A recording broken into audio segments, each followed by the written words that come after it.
So, who do you want me to kill? Simon stood there with a face of fear at first, which then turned to apprehension. But after no sudden movements were made, the final look to cross his face was confusion.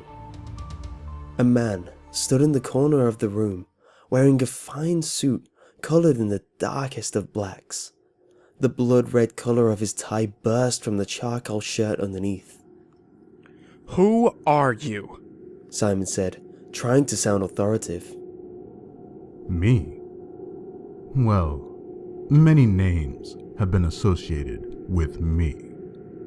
The Greeks called me Hades. Disney kinda ruined that image for me though. The Romans labeled me as Pluto. The Egyptians were interesting. To them, I was Osiris, and they worshipped me, welcoming me instead of fearing me.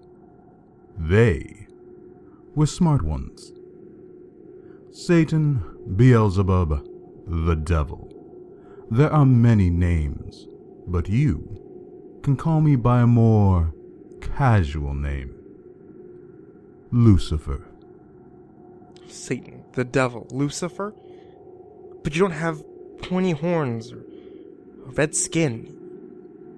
You look normal. It was very transparent that Simon was being cocky out of fear. A reply came back so quick you could assume Lucifer got asked this a lot. Would you rather I not? Simon shot a look of touche before he pondered for a while, mulling over the influx of information going through his head. So many questions, so many whys, so many hows. After deliberating, one question above all had priority. What do you want from me? Lucifer's face lit up when he heard this. He readjusted his posture, took a step forward and said, Simon, I've been watching you for a while now, and you hold darkness in your heart. You feel as if a lot of people have wronged you. A smirk made its way across Lucifer's face. And I'm here to change this. At this point, Simon was no longer scared but infatuated. The stranger's pitch had caught Simon's attention and he silently gestured for the demon in human form to continue. Taking the hint, Lucifer slowly started to walk forward and carried on. Now, I want you to look into the darkness in your heart. See the faces of all who have made your life worse. Lucifer, now almost toe-to-toe with Simon, leaned forward so his face was level with Simon, who was sitting down. And tell me, who do you want me to kill? As these words left his mouth, an icy chill followed. No heat radiated from his face, or any part of his body either, like it would from any other person. Like a condition to a sales offer, Lucifer added, Remember this, you can only choose one. Simon sat there for a few moments, then shifted on his chair to a more comfortable position, thinking some more. All the while, Lucifer backed off and leaned back on Simon's computer desk.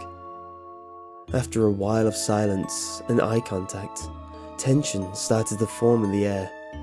Breaking the silence, Lucifer asked, Simon, tell me, what are you thinking? Simon sighed. Well, there's so many to choose from. Too many to choose just one. One of my earliest memories is in kindergarten. I had a teacher, Mrs. Watkins. That's it, Watkins. I had a toy, the red Power Ranger, my favorite Power Ranger when I was a kid. And one day I decided to bring it to school and played with it in class. I mean, why wouldn't I? I was a kid. And when Mrs. Watkins saw, she flipped at me for not paying attention and told my mom, who in turn punished me. And it sucks because she didn't have to tell. It was all her fault. Simon started to flare a shade of red as he was forced to relive that event in his head. So, Mrs. Watkins, is that who you choose? Lucifer said, as he started to stand up, ready to perform his deed. Simon didn't respond for a moment before bursting out with, Wait, no, let me think. That reminds me of an incident I had with my mom. She wasn't good to me either. When I was young, pretty much every Christmas, she would never buy me whatever I asked for.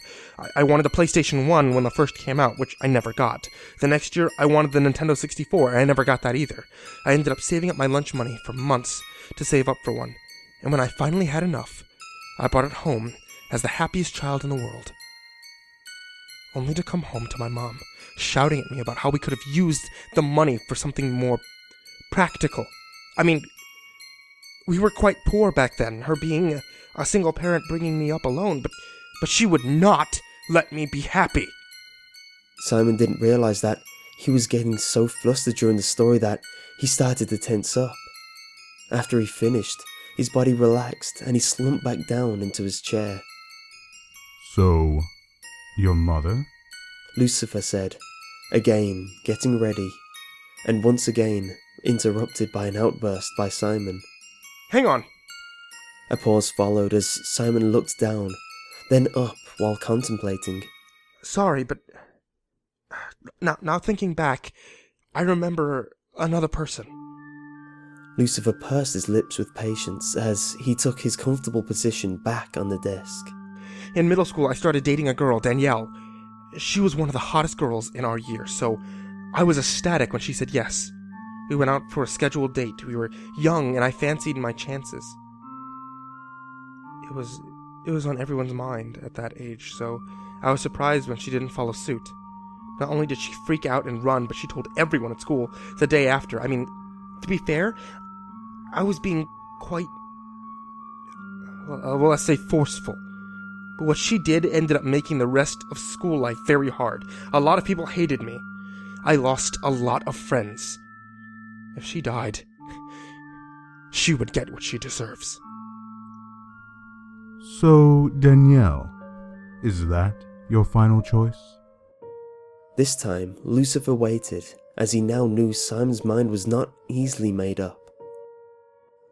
Simon's brow furrowed, as he now had another thought. Well, if I choose Danielle, the others live. Same if I choose anyone else. And there are so many more. Well, you have to pick one. Lucifer said in the same calm tone he held the entire evening. Simon's face continued to have a tense, concentrating look until he had an idea. As soon as it entered his head, his face lit up with excitement. Lucifer, since I can't decide, here is my request. I choose for you to kill the person who has hurt me the most. Lucifer, now satisfied that he could now get up and perform his rites, said, That's an interesting idea. Lucifer's face twinged at the side as he tried to hold back a smile. Not being able to hold it in, he smirked as he recited, The contract is binding. May the deed be done. He raised his hand and snapped his fingers with a loud click. At that instant, Simon dropped dead.